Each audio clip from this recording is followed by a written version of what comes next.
Hello everyone, my name is Kimberly Raiken and today I will be talking about the bottom of the pyramid. To start off with, when you are considering the purpose of business, it is important to keep in mind how profit, economic growth, and innovation are interconnected in the corporate world. There has been decades of traditional business models that have been targeted towards profit-only strategies. These traditional business models that have been targeted towards profit-only strategies were consistent with the views of distinguished American economist Milton Friedman. Milton Friedman promoted his beliefs that profits were the chief purpose of business. So during Milton Friedman's time in business, a company was often measured favorably by the profits that it was able to generate. The main strategic focus of a company was on how to generate more short-term profits for shareholders rather than focusing on long-term economic growth of the business and also the communities and customers that they served. There was also no incentive for innovation in business strategies because that would cut into their profits. Over time, companies with their profit-only mindset and their lack of interest in innovative strategies to promote economic growth found their companies losing business to innovative competitors in the marketplace. So I think everyone would agree that it is necessary for businesses to be profitable in order to stick around for long-term success. However, these businesses can find opportunities to be both profitable and proactive with economic growth strategies. When businesses make economic growth strategies a primary focus, they heavily contribute to the economic development of the communities and customers that they serve. In the article titled Innovation and Growth, How Business Contributes to Society, the author makes the case that profits do matter, but good firms supply far more than just profits for their owners. They bring innovations to the market, which in turn provide economic growth, employment, and significant improvement to people's lives. These are just a few examples of the positive economic benefits for businesses, communities, and customers when businesses are able to implement innovative economic growth initiatives. So now I will transition to the first question of this discussion. The question states, what is the main purpose of business? Is it profits, economic growth, or innovation? After reading this question, I realized that great consideration must be given to the role that business innovation plays when it comes to stimulating economic growth. Growing business activities through introducing innovations into the marketplace creates more income in the economy, which benefits the business through increased buying power of their customers and higher demands for their goods and services. I'm going to refer back to the Innovation and Growth article because the author makes a good point when he states that the main goal of business is to develop new and innovative products that generate growth and deliver important benefits to an increasingly wide range of the world's population. The provision of these benefits to society is the major expectation we should have for business. This introduction of new ideas, new technologies, new services, and improved products are examples of the tangible benefits that businesses can bring to society through their innovation efforts. So I'm going to continue on with what I was saying from the previous slide. One of the primary benefits that experts indicate can be derived from these innovative business initiatives is steady economic growth. These experts believe that this sustained steady growth is essential for improving the living standards of the global population, and this is obviously geared for the poorest of those living at the bottom of the pyramid.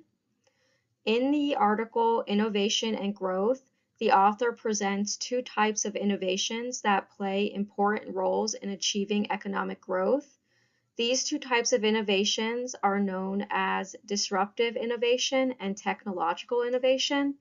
Both types of innovation foster enhanced productivity and new business development, which will ultimately stimulate overall economic growth. So when it comes time to answer the question about what the main purpose of business is it profits, economic growth, or innovation? I based my response on my review and analysis of the research, and I also dived deeply into the information provided about the relationships between profit, economic growth, and innovation that influence business decisions, and the answer is justifiably apparent. Economic growth is indeed the main purpose of business. Innovation is an essential element to accomplish positive economic growth, and when it's done efficiently and effectively, this economic growth will yield corporate profitability. So now I'm going to transition into the second question of this discussion. This question asked, is it possible to make a profit and do good in the bottom of the pyramid markets? In the article, Scaling Impact, Template Development and Replication at the Base of the Pyramid, the authors present their views about the critical need for economic growth and social advancements at the bottom of the global economic pyramid. According to the authors of this article, they state that scholars and practitioners have in recent years been advocating for a more prominent role of business and innovation in economic and social development in such base of the pyramid environments. The positive changes to the traditional corporate mindset of profitability being the sole purpose of business is being replaced by the willingness of corporations to actively participate in economic and social developments. And as a result, this will have a far-reaching positive impact on the world's economic growth.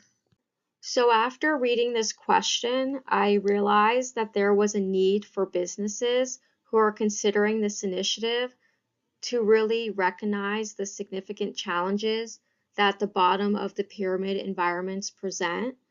A major challenge to business initiatives within these bottom of the pyramid environments is related to what is described as distinctive conditions.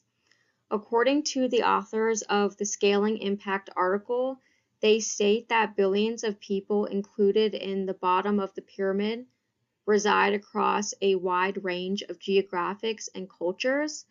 Thus, bottom of pyramid contexts exhibit substantial variation across locations. Businesses who are considering emerging into these bottom of pyramid markets must take the appropriate steps in assessing the distinctive conditions presented within the diverse populations and geographic regions representative of the bottom of the pyramid environments. So researchers have cautioned businesses from attempting to approach these diverse marketplaces with what they describe as a one-size-fits-all strategy. The complex challenges to meaningful development and growth at the bottom of the pyramid markets require innovative, multifaceted strategies that take into consideration the unique needs of these varied markets. Research has indicated that even with the implementation of these innovative business strategies that are specifically targeted to the unique needs of the bottom of the pyramid market, the local challenges controlling businesses can often result in low profitability. This is reportedly due to the higher costs for business development and services relative to sales volumes within the bottom of the pyramid market. So the authors of the Scaling Impact article presented an evidence strategy for businesses to consider that can have a positive influence on business outcomes in these markets. The author's strategy is called the extant theory, and these authors state that the extant theory and evidence suggest that organizations interested in developing and replicating scalable solutions for the bottom of the pyramid may benefit from a hybrid motivation combining social welfare and business orientation if they are to find such an endeavor worthwhile in the long run.